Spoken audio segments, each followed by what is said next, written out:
And we are live on WSYC 88.7 FM from Shippensburg University. You are listening to Greek Speak on this Friday morning, March 21st, 2025.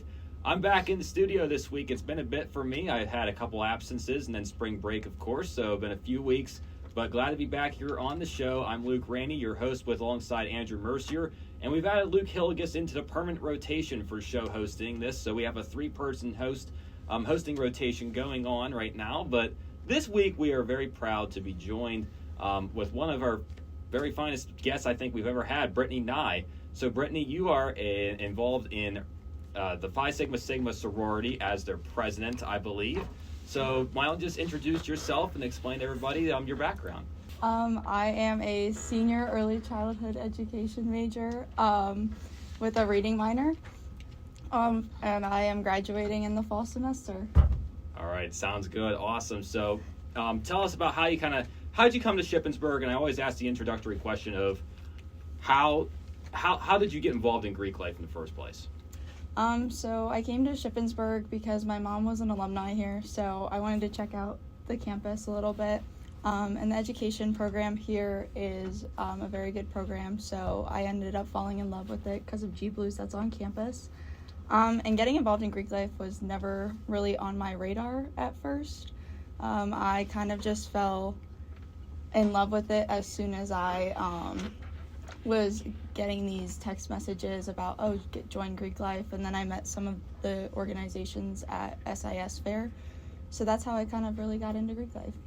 Okay, so whenever you joined your sorority now, talk about how you kind of ascended into your leadership position now to represent the organization, your position. So my big was actually the recruitment chair before I was, so she kind of was influencing me to take over the member recruitment chair and our new member educator.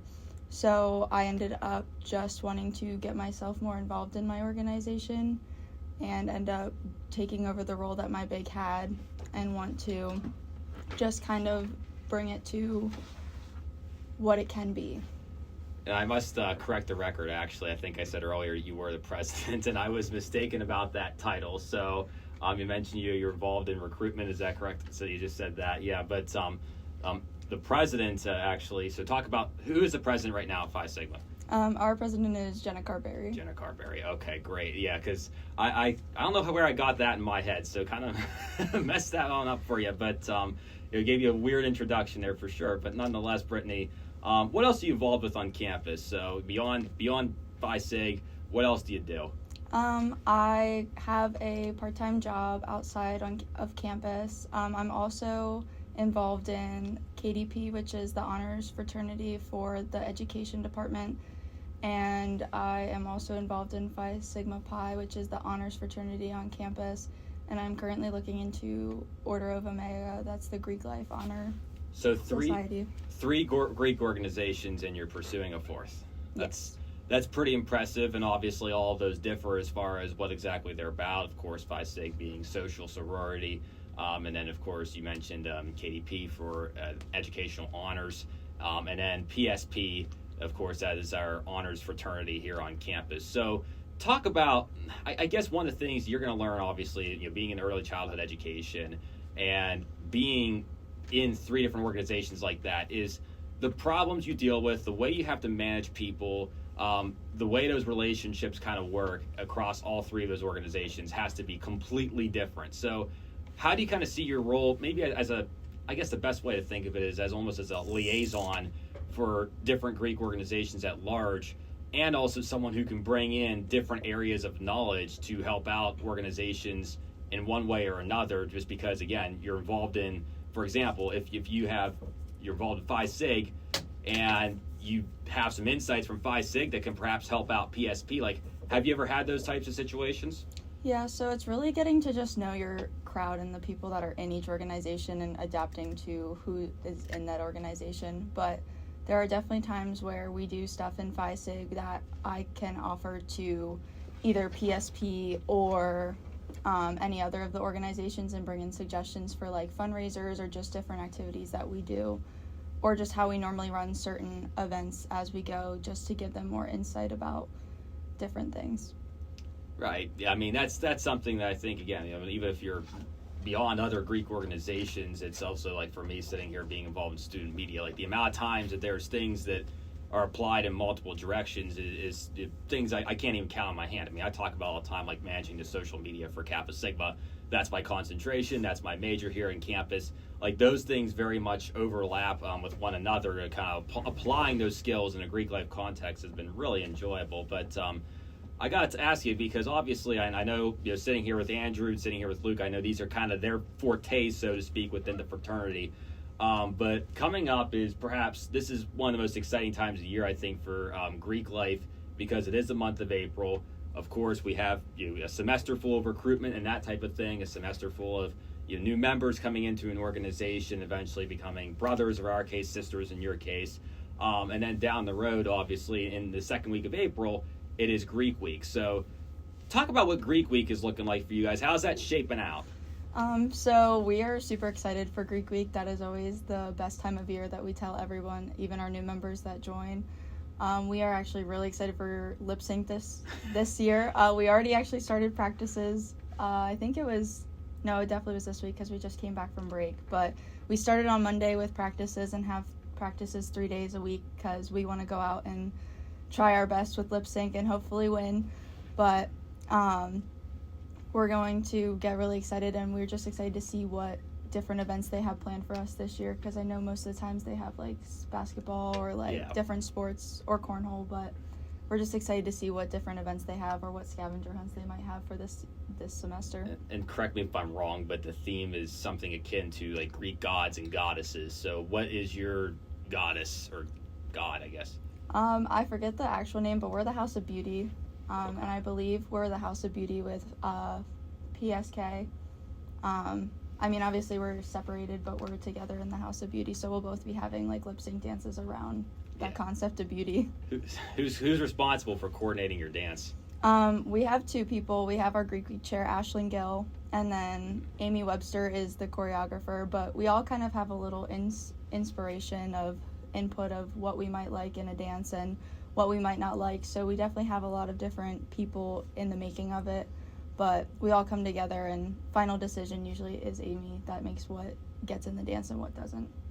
Yeah, well, I'll tell you what, I mean, like last year I wasn't able to do it, but this year we're such a big group that like we often make it kind of a requirement for people to participate, but this year it's kind of more of we would strongly encourage you to do it. Like, you don't want to miss out. Obviously, everybody's got different schedules, so we're just kind of telling people, everybody, do the absolute best you can to be a part of this for us. But one of the things is I was, missed it last year, so obviously wasn't a part of any of the choreograph or any of the production behind that. But this year I'm going to try and get my hand in it. So Liz Salzgiver, she's with Dance Troupe, and she has several people within Dance Troupe as well that are going to be helping her out. Helping us out as well. So we have a great relationship with Dance Troupe. So Liz has kind of overseen that. She's a sweetheart as well for us. And I can tell you, she kind of mimicked the dance for what all of us were going to be doing last night. Like, she kind of showed, she's like, okay, here's this first song, here's the second song, here's the third song, here's these transitions, here's what everybody's going to be doing. And I'm sitting there and I'm like, I have no idea how I'm going to do any of that. I can tell you, because I'm the worst dancer on earth, and everybody knows that. I mean, if you've ever seen it, but I'm impressed by what they're able to do, and I'm looking forward to seeing the final product come together in 20 days time. So I think it'd be April 11th would be the big. Or actually, let me count that in my head because I don't think that's right. It would be April 10th is showtime for us at Greek Speaks, or for lip sync dance battle, I should say. So going to be a long road to preparing for that. Michael Luzzi, of course, I mean, he's someone that I think we all know and love. I know he's been a big part of making sure that gets organized, so Michael's really doing a heck of a job. But obviously, best of luck to you guys as you prepare for that, and hopefully everybody stays patient and stays eager to do it, because obviously that can get a bit long. But you mentioned a lot of different things, but one of the things you didn't talk about, I don't think you might have touched on it, but I don't think you did, was being a sweetheart with us.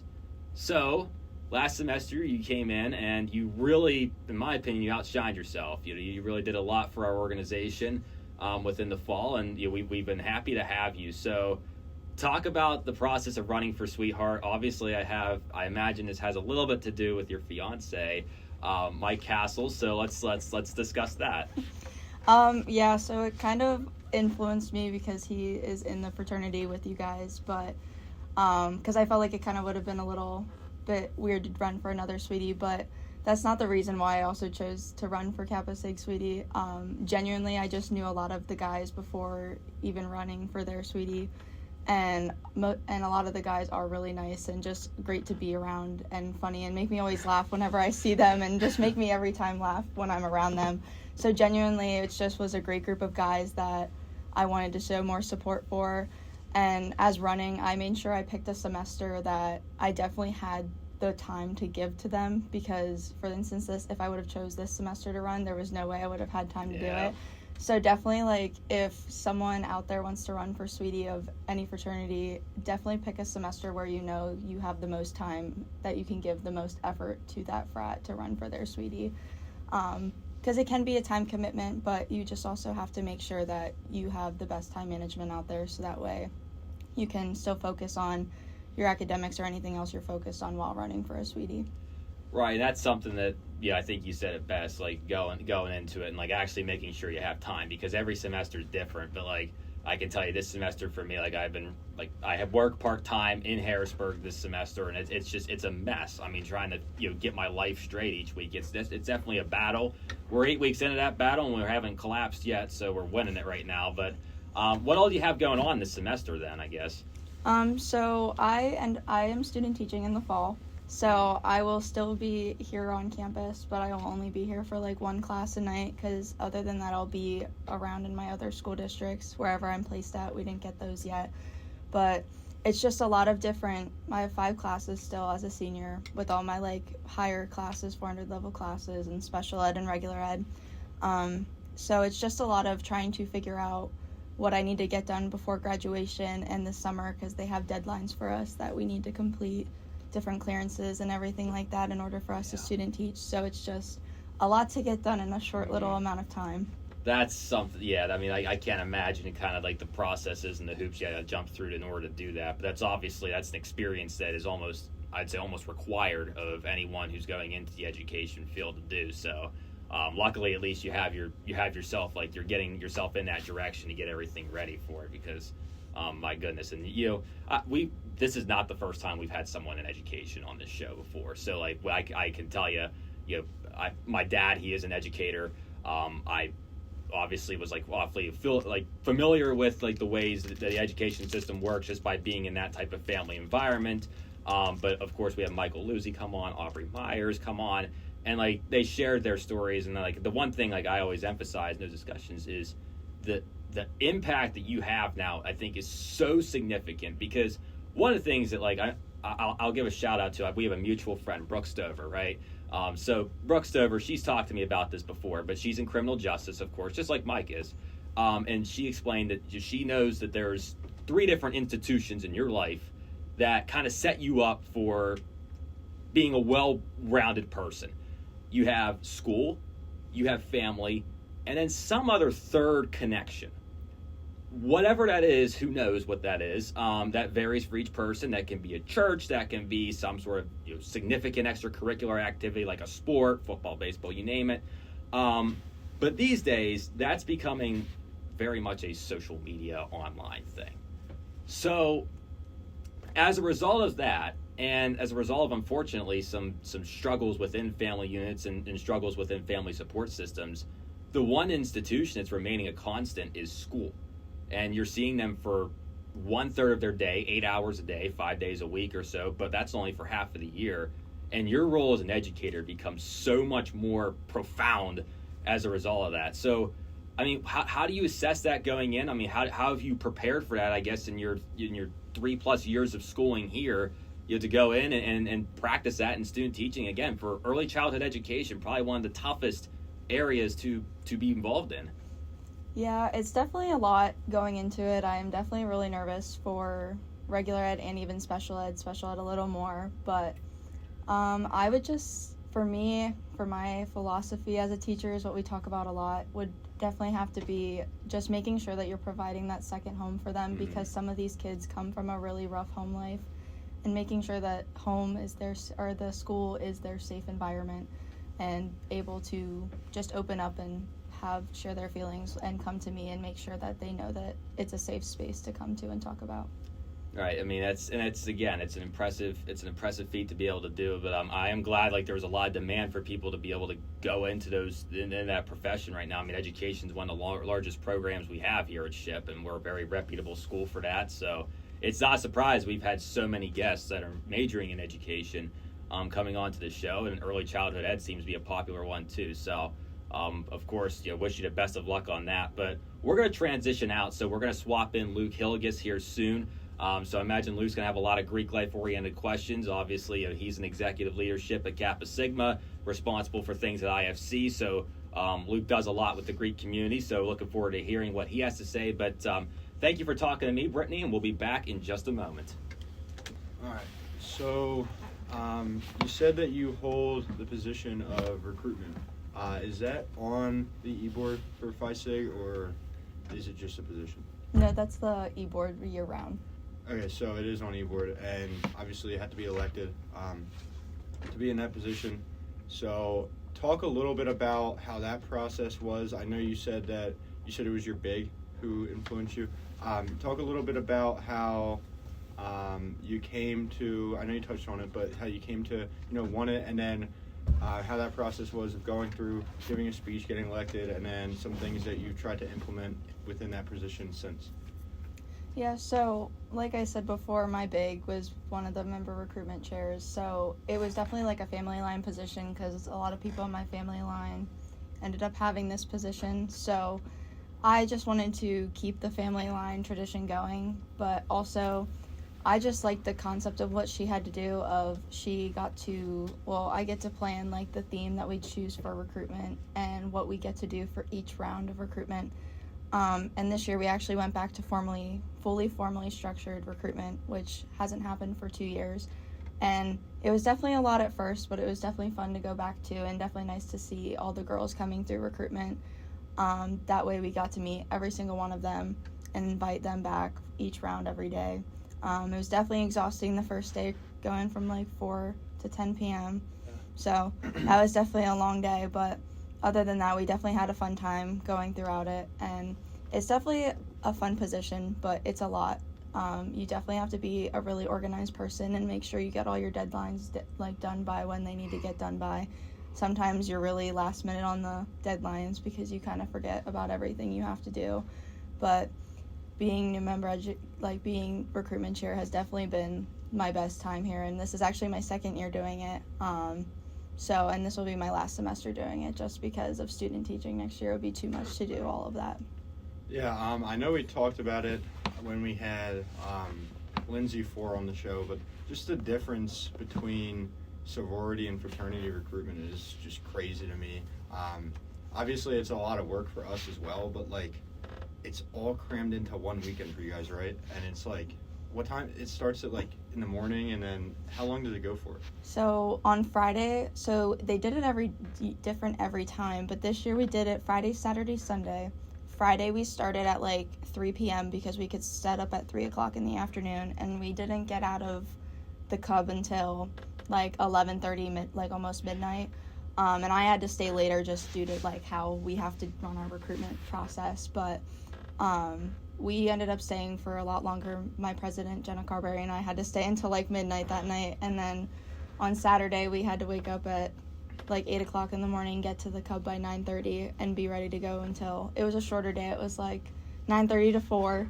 And then the final day was another long day because we had our last round of recruitment that started early in the morning again at 9:30. And then we only went till 2, and then we had a 4-hour break until our bid day, which consists of all the girls that accepted bids or are okay with who they get as a Greek organization. They end up all going into a room and opening their bids, so they get to run. We call it running home, so they all line up in a line and they run home to their new home that they found. Yeah, I mean, obviously there's like a lot of guidelines for, both fraternity and sorority recruitment, but I feel like your guys' guidelines are so strict. Like the things that you have to follow definitely makes it not easy at all. And I'm not saying any recruitment is easy, but I feel like us is just, we talk to the guys that we want to talk to, and then we just go through the bid process and all that stuff. But like you guys have so many different things. Nicks and crannies really that you have to follow and make sure everything goes right. So that definitely seems very difficult. But I'll ask, how is your e-board structured, and like what are the different positions on it? So we actually changed it. Our e-board is now year-round. We used to do semester by semester, but that just got a lot harder to find people interested in doing positions. So we changed it to year-long positions, which start in the fall, and then we elect them in the fall, but they don't start until the spring semester. So everyone gets training over the winter break. That way they all know kind of what to do. But most of the time with transitioning positions, it's easy because a lot of the positions that they transitioned to are the people that were in that before are still on campus. So if they have any questions, it's easier to reach out to them and be like, hey, I need help on this for certain things. And we only have 5 positions on e-board. We used to have 6, but we combined it to 1. So we have our Archon, which is our president, our vice Archon, which is vice president, and then our administration and Busar, which is basically a secretary, so in charge of like all the like our calendar, like the budget and everything like that. And then we have our member recruitment chair and sister development chair, which is new member ed, which is me, and then our final one is our member at large, which is basically like if anybody's having any issues in the chapter, like with other sisters or just anything going on in their personal life that they want to talk to, they can go to this person to feel more comfortable to talk to them about it. That's interesting. I don't know if I misheard that. Did you say the secretary deals with the budget? Yeah, so she's kind of she's our administration in Busar, which Busar is treasurer. Okay. So she's like, that position is it's a lot because she has to deal with like all the organization aspects of like, oh, here's our calendar, and like she's also in charge of like new member dues too. So it's just like she has to, and we did get a pledge class, our new member class of 10. So it's a lot because she has to keep track of the rest of the girls and then the new members, so it's just a lot for her to keep track of everything, but she does a phenomenal job of it. So it's our Busar is Chloe Brooks, so she does do a phenomenal job of doing that position, and I don't know how she does it sometimes. That's a lot. I mean, it sounds like it's a combination of secretary and treasurer, and you're dealing with the organizational parts where it's like does she do note taking and stuff during meetings as well, or? Yep, she's in charge of our chapter minutes every time too. Yep. That's a lot. That's an interesting structure for sure. Would she oversee like fundraising and money making for the chapter as well, or? So we do have a philanthropy chair, which is a part of our e-council. So we do have an e-board and we have an e-council. So our e-council consists of a bunch of different chairs that are like our PR chair who runs our Instagrams and social medias, our philanthropy, which is running our fundraisers and doing anything to do with our philanthropy, which is James Byrd Elementary School, which is right here in Shippensburg. It's like 5 minutes away from campus. So we just raise money for them to be able to have the school supplies they need because they are a Title I school. So they don't get the supplies that everyone else is going to get. So that's what we do. And we just did a bingo last year where we actually raised money for them to get haircuts. So all the kids got free haircuts because a lot of those kids can't afford to get just like a haircut on their own. So it was great to see like the pictures and everything from that. And then our PR chair does that. We also have our social chair, which plans different events with different fraternities around campus and sororities. And then our sisterhood chair, which is different events that we do all together as a chapter, or we even do it with different sororities on this campus. And there's just so many other like different positions that I can't even think about right now because our e-council is just so much bigger than our e-board. But yeah, that's actually a really interesting structure. So it's the e-board is like at the top, and then the e-council is below it. Yeah. So our e-board is like the main drive for our chapter.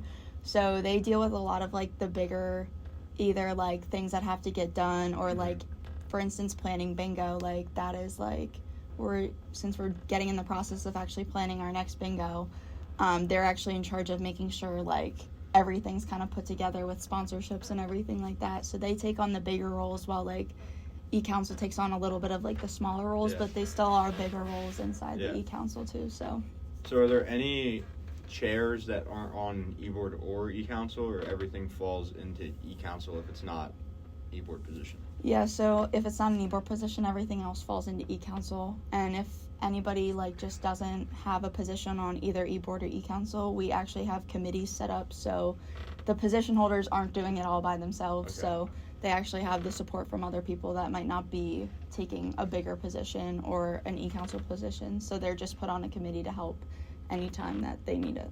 When it's broken down, I guess it's similar to ours. It's just interesting how, I don't know, it's just interesting how it's broken down into, like, an e-council where it sounds like there's two e-boards almost, but I mean, when it's super broken down, I guess it's just the e-board oversees those chairs, and then I guess I'll ask, because to be specific to our chapter, each e-board member, there's 5 of us, I guess, besides president, oversees a set of chairs that they have. Is that how it is for you guys? Like, each e-board position will oversee chairs, or is it kind of just like reach out to anybody kind of thing? It's kind of like, so during our chapter meetings, we have e-board come in for an hour. No, not even an hour. It's 30 minutes. And then we have e-council come in. But e-board's still in there. So I guess kind of our whole e-board overruns e-council. But, like, there are certain positions on your e-board that kind of oversee other positions on e-council just because they kind of correlate.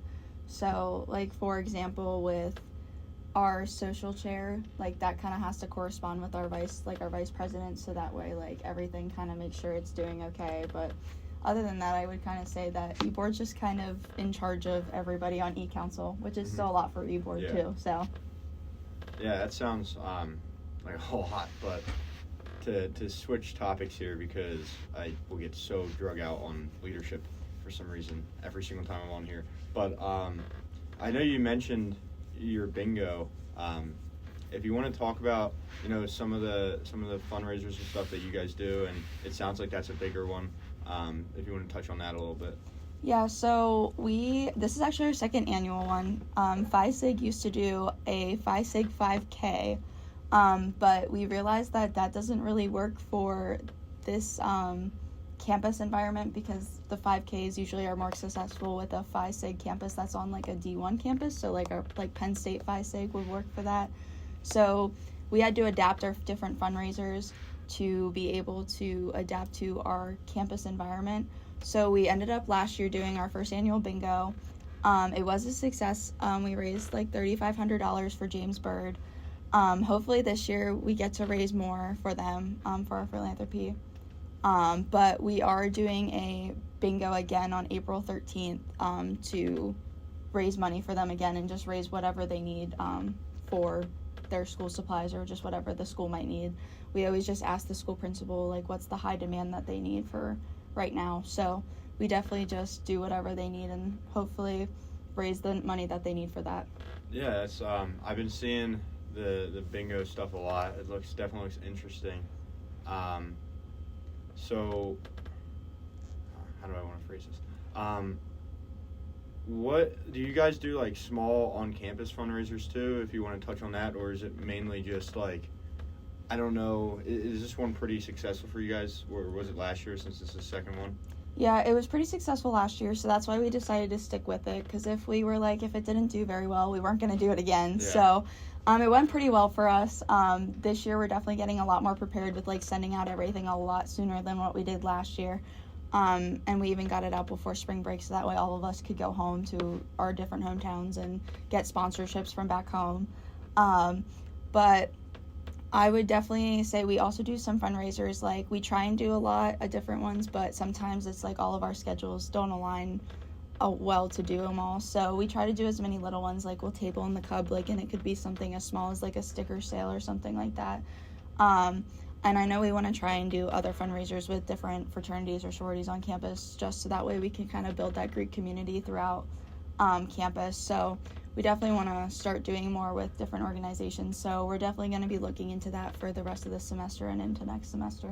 Yeah, that's definitely something that I looked to do when I I oversee fundraising. I'm not specifically on it, but that's something I definitely wanted to do when I was brought on as treasurer, is establish more of a connection within Greek life while still raising money for a good cause. And ultimately, I think fundraisers are fun too, and not a lot of my brothers feel that way, but I have a blast at them, and I think that raising money for philanthropy is fun. I don't know why nobody agrees with me, but it is a little much when I do like 3 a week, which hasn't happened in a while, but it's coming up soon, and I'm sure I'll hear some backlash on that one. But to switch topics again, what is like, so you said, are you a senior right now? Yes. What are you looking forward to after graduation? Do you have any like set plans yet, or something that you kind of want to get into? Obviously you're going into teaching, but do you have anything lined up or anything like that?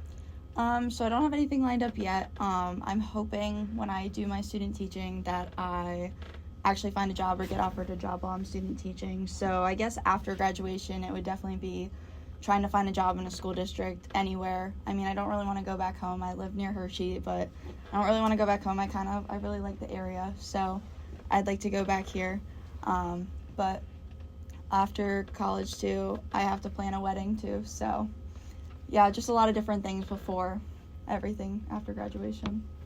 So Rainey's giving me the signal here. I guess it's time for me to wrap up, but it was great talking to you, Brittany. It was very insightful. I know I talked about leadership a lot, so I apologize for that, but it's interesting to me, and it might not be for a lot of people what it is for me. So I'll let Rainey do his thing here, and then I guess Drew's going to come on after me. All right, so Brittany, now you're stuck with me. Probably the worst of the three of us. No, I'm just kidding. We've had a great conversation so far. I actually really like the last question that Luke asked about, like, you know, talking about your future. So obviously you talked about planning a wedding. How challenging would you say that is in terms of you and your fiance both being college students? Yeah, so we kind of planned it out where we're getting married in 2 years, so we'll both be done with college and definitely be in our career fields by then. So we wanted to, I definitely didn't want to plan a wedding while being in college because that is just super stressful and I didn't want that stress.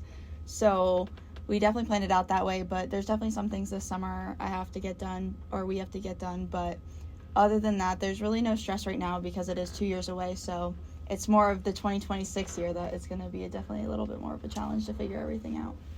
Yeah, so I just thought about something. So I believe you currently live over at Rocktown, right? So with you coming back for another semester after this one, being a student teaching, is that something where you sign a full lease and you'll be in SHIP for a whole another year? Or is that something where, you'll be local, or what's your plan with that? Yeah, so I actually signed another 10-month lease, so I will be moving back up here. I'll go home over the summer because I work back home. And then I will be coming back up here in August because that's when school starts. That's when I'll have to start school. I'll start school before you guys do because I have to start whenever the actual school district starts. So I'll be coming back up here, and I actually will be staying until the spring semester of 2026 just so I can stay up here and maybe find a job up here too, so that way I can figure out that. So, kind of going off that, like, I feel like teaching is a little bit of an area where it's like you're gonna go where the opportunities are, and you did just talk about, like, if you find a job up here, you're gonna attempt to find a job. Is it a possibility that, like, let's say you find a job at, the elementary school, a local elementary school, could you see yourself staying here in Shippensburg? Yeah, I actually really like the town. Like, it's a lot back home for me. It feels like home. So I could definitely see myself living up here. I wouldn't mind living up here. It's definitely a cute little town. So I would personally like to stay up around this area, or even if it was like Greencastle or Waynesboro, that's still not very far from SHIP. It's about 30 minutes out. So you said that your hometown's like this. Where is your hometown? So I'm from Anvil, Pennsylvania, but a lot of people don't know where that is. So I'm like 20 minutes away from Hershey, or I say that I'm actually live 5 minutes away from like Lebanon Valley College campus. Okay, yeah. I've been there a couple times. One night I was there till like 5 a.m. Really random night, but it was fun. But with you being there and being next to Lebanon Valley, did you ever apply at Lebanon Valley, or was did that never cross your cross your head and like, I'm not going here? I definitely was one of the ones that was like, I'm never going here, because half of my high school either went to Lebanon Valley College or Penn State, and I said, okay, those are the two I'm not going to. Plus, I would have been a commuter at home because I could walk from my house to campus. That's how close I lived to campus. So I definitely didn't want to do that. So I wanted the full college experience, and I wanted to move far away from home where I wasn't too far, but far enough away from my parents to get some independence. Yeah, that was definitely something that I did in terms of my college decision. I live about hour 45 south down in Maryland. So, like, I wanted to, like, I feel like the max I would have went was, like, 2.5, 3 hours. But, like, I don't know, I wanted to have that independence, but I also wanted to have that, my parents to, lean back on and, like, hey, if I'm really struggling, I can go home. It's not a big deal, it's just a small car ride. Because the last thing I would want is me to be a plane ride away or, et cetera. But, talking about, a bunch of your high school people going to Lebanon Valley and Penn State, how did your process of applying to colleges go? Where all did you apply to? And ultimately, what made you choose SHIP? So I looked at a couple of different schools. I was definitely one of the ones that started looking end of sophomore year of high school just to kind of get an idea of where I wanted to go. I applied to Millersville, Kutztown, Robert Morris, and here. So I only applied to 4. I ended up almost going to Robert Morris University, actually, which is out in Pittsburgh. But that would have ended up being almost a 4-hour drive on the turnpike, and I just didn't want to do that constant drive, because if I needed to come home for a weekend, I didn't want to end up driving 4 hours home and 4 hours back, so an 8-hour round trip. So I didn't want to do that.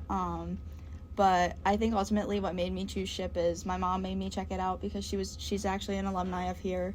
So I was like, okay, I'm going to just test it out. And then I actually ended up falling in love with the elementary school that was on campus. So that was definitely a big factor of why I came here. And just the education department was probably one of the best in the area or in the state to be able to come here. So education was always the plan for you? Like, I know a lot of students come into college either undecided or they come in with a major and often change it by the end of their freshman year.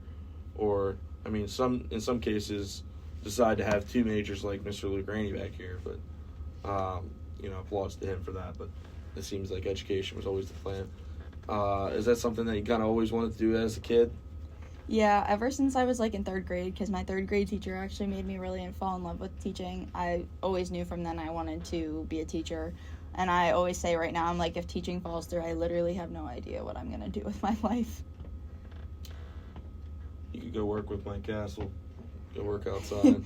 Yeah, criminal justice is definitely not a field I want to go into. So kind of just looking back, so when did you join Phi Sig? I joined spring of 2023, which would have been the end of my sophomore year, starting junior year. So what's the reasoning behind kind of the late joining? Is it just like you were uncertain or didn't have the time?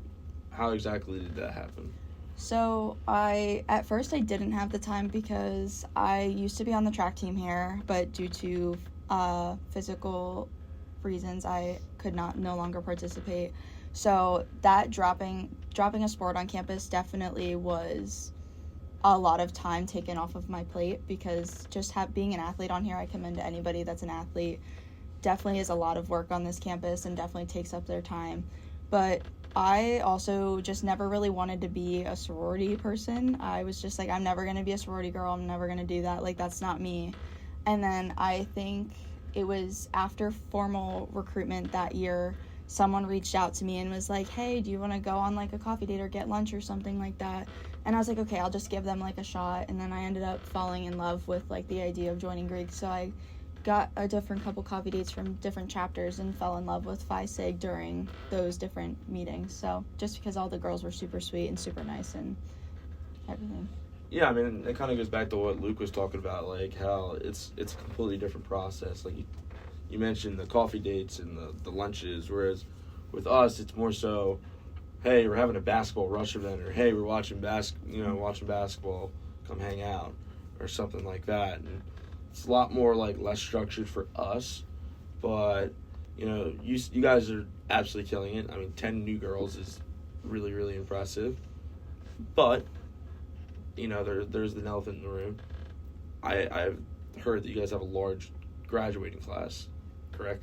Yeah, we have about 6 or 7 girls graduating this semester. So for a frat, that might not seem like a lot, but for a sorority, it is, because sororities are smaller than fraternities, because we do have a cap when we go through recruitment, just because we don't want any chapters to like die out over campus. So we definitely have a cap of how many girls we can get into our recruitment class. So it's definitely challenging whenever you have, like, it's a great pledge class to have, a pledge class of 10 or a new member class of 10, but it is definitely going to be, you will definitely notice that they're gone, or that it's going to drop a little bit once those 6 girls graduate this semester, and then we have 2 more in the fall, including me and our president. So it's definitely going to be the next couple semesters that we're just going to have these big recruitment classes.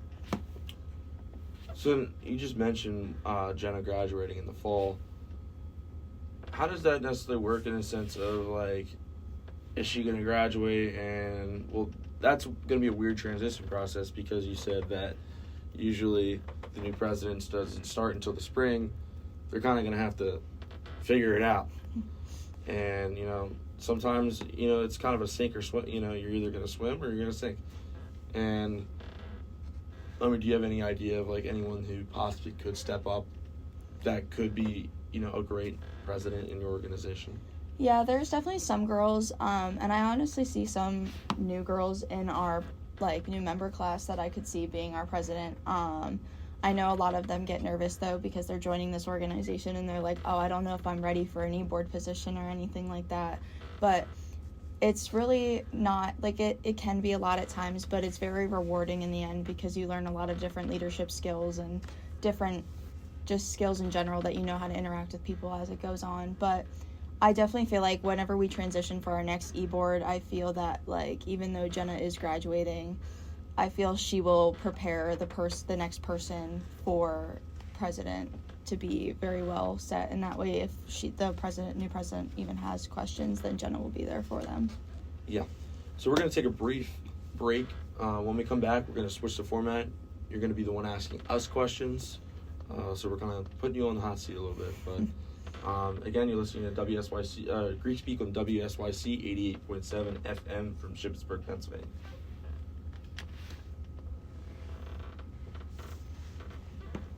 Listen to Greek Speak on WSYC 88.7 FM from Shippensburg, Pennsylvania, for a Greek conversation about all things Greek life with Luke, Rainey, Andrew Mercier, plus special guests every Friday at 10 a.m. I don't even know what questions to ask you. So, Brittany, like Andrew said, it's now your time to shine on this show and ask us some questions about our experiences and anything. Life, Greek life, Kappa, Sigma, you name it. What do you got? I guess because you guys asked me a lot about recruitment, because like Luke said before, our recruitments are definitely a lot different than just any, like, sorority and fraternity recruitments are just a lot different.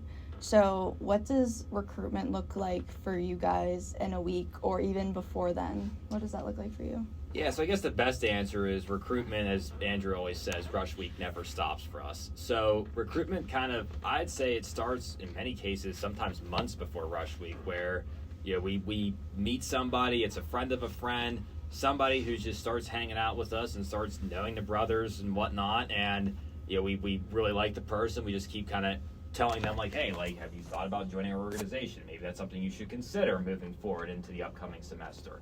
And then we would get to rush week, and obviously it's all hands on deck. Everybody's going crazy, making sure that we're engaging with what we call our potential new members, PNMs, throughout that week. And then by the time we get to the end of the week, we have a good feel for who's able to join our organization, who is interested in joining our organization, and who we want to join our organization. So oftentimes, like whenever it comes to recruiting people, sometimes we know a half a year in advance that they're going to try and join our organization.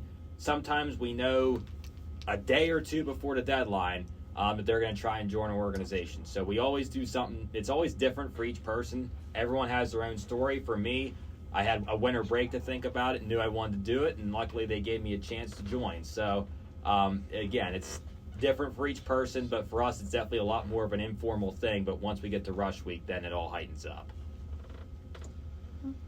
I'll go next. All right, Andrew has some questions there. He'll answer a little bit on that one, I think. Yeah, so as I was already talking about earlier, it's very less structured in a sense of like, all right, hey, we're just going to become friends, you know. Like, example with Luke Hillegass is, you know, he knew a lot of us, and we were friends, and he lived down the hall from us, and, you know, came down to the infamous Harley 330 pretty often. Man, I miss that room. I wish I could come back. But, you know, that's a way that we started a connection there, and then ultimately we use that room as a way to meet younger guys and just bring them up, and whether it's playing Madden or playing 2K. That's the way I do it, is like, hey, we're just going to sit around and play, you know, video games, because that's what I did when I was in high school. That's how I made friends, was we just play games and, you know, talk and put fun at each other, but it was all playful fun. I actually have one last question that I have for you that I was thinking about is, now that you're kind of coming towards the end of your time within Phi Sig, which very sad, how would you say you want to reflect on it, and what would you say is like the best life lesson you've learned from it? Yeah, so it's definitely sad being the last semester, well, 2 semesters, but it definitely was eventful and a great experience and great opportunity, and I'm glad I got to meet a lot of the different girls that came through and a lot of the girls that have graduated. The life lesson I've learned is that you have to work with whatever you get thrown at, because sometimes there's going to be things that happen even outside of Greek life, even in your personal life or in your career path, that things are just going to go wrong or not going to go the way you want to do it. So learning how to be adaptable to that and just help get the change, just adapting to that change. It's pretty good. I mean, as I said, it's pretty sad, and, you know, obviously we're going to miss you, and, you know, a ton of people are, but I'm going to pass it over to Mr. Luke, as he will answer the question you asked, and maybe you can ask another question.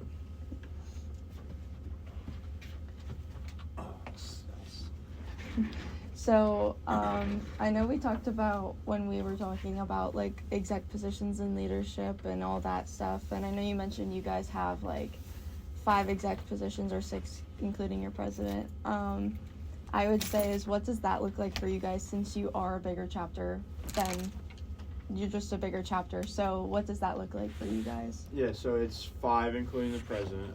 It's president, vice president, and then it'd be like second vice president of membership development, which is what Drew is, which we call the GMC, the Grand Master of Ceremonies.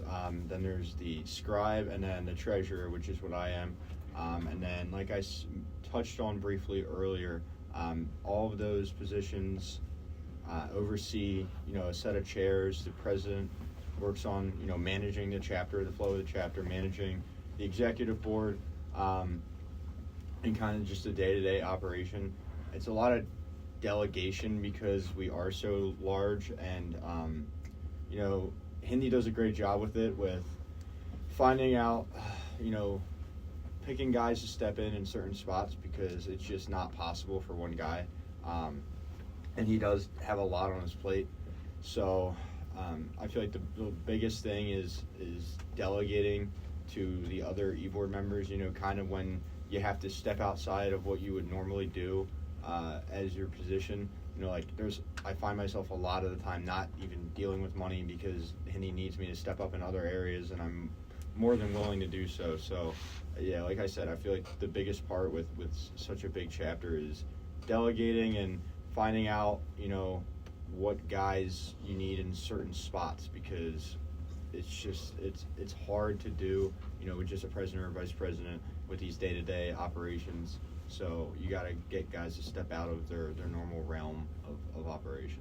But yeah, and I guess going off of that is like, I'm sure you guys are coming up on your elections this semester, so do you guys feel like you're prepared have like a idea of who's gonna take over everyone's position? Yeah, nominations are coming up this weekend actually, so we'll see for that. I know there's some rumblings that I'll be nominated as president. We'll just see how that goes. But yeah, I'm just, wherever the chapter needs me, I'll step up. Obviously, I'm a junior, so I will hold a position if I need to, and I will use my skills wherever the chapter needs me the most. So yeah, and then in terms of other positions, I have an idea in my mind of some guys that are going to step up into some high leadership positions, and I know they're ready. We've been working with them.